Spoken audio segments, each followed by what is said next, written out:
Bonjour et bienvenue à toi dans cette nouvelle vidéo consacrée aux droits des personnes. Aujourd'hui, nous allons parler ensemble des acteurs de la protection des majeurs protégés. Pour ce faire, nous verrons dans un premier temps le rôle du juge, le procureur de la République, les médecins, les mandataires et nous terminerons cette vidéo par un cours QCM issu du manuel 1000 QCM en droit des personnes et de la famille.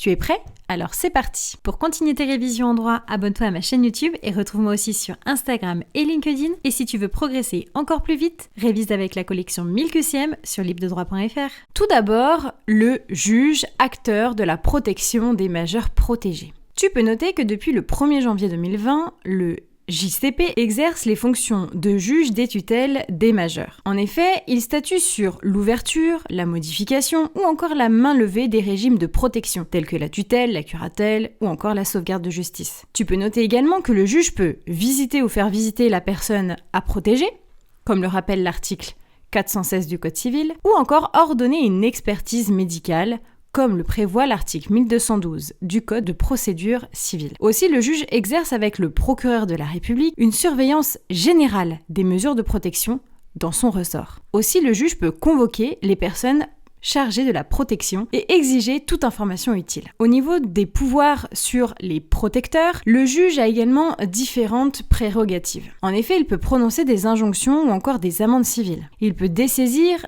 un protecteur en cas de manquement caractérisé. Aussi, le juge peut saisir le procureur pour demander la radiation d'un professionnel. Au niveau des recours, tu peux noter que les décisions du JCP peuvent être contestées en appel. Aussi, l'appel est porté devant une cour d'appel spécialisée qui va être présidée par un magistrat délégué à la protection des majeurs. À présent, le rôle du procureur de la République, acteur de la protection des majeurs protégés. Tu peux noter que le procureur peut saisir le juge des contentieux de la protection, donc le JCP, pour mettre en place une mesure, telle qu'une tutelle, une curatelle ou encore une sauvegarde de justice. Il peut également agir à la demande d'un tiers, comme la famille, un médecin, un travailleur social, ou il peut également faire une demande d'office, comme le prévoit l'article 430 du Code civil. Tu peux noter que le procureur a une mission de surveillance générale.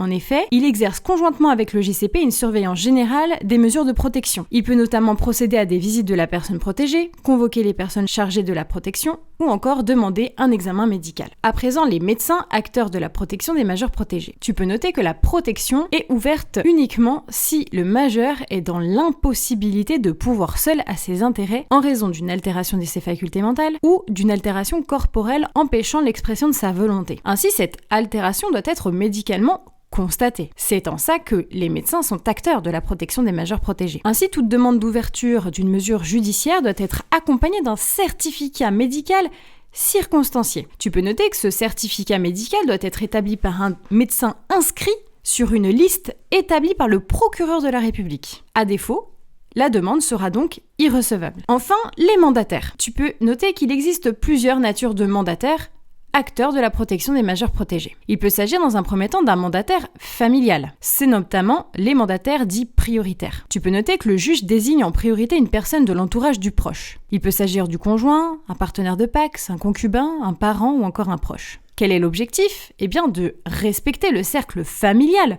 et l'intérêt de la personne protégée, bien sûr. Deuxième catégorie de mandataires, les mandataires dits professionnels. Tu peux noter que si aucun proche n'est disponible ou apte, alors le juge désigne un mandataire judiciaire à la protection des majeurs. Il s'agit d'une profession qui a été créée par la loi du 5 mars 2007. Ce mandataire exerce dans le cadre d'une sauvegarde de justice, une curatelle ou encore une tutelle. Alors au niveau des conditions pour devenir mandataire judiciaire à la protection des majeurs, c'est l'article L 471-4 du Code d'action sociale et familiale qui pose les conditions. Il faut notamment être inscrit sur une liste départementale. Au niveau donc des conditions, eh bien la moralité doit être irréprochable, il faut un âge minimum, une formation certifiée par l'État et différentes expériences professionnelles. À présent, je te propose de tester tes connaissances sur ce thème à travers un cours QCM issu du manuel 1000 QCM en droit des personnes et de la famille que tu peux commander directement en lien dans la description de cette vidéo. À bientôt!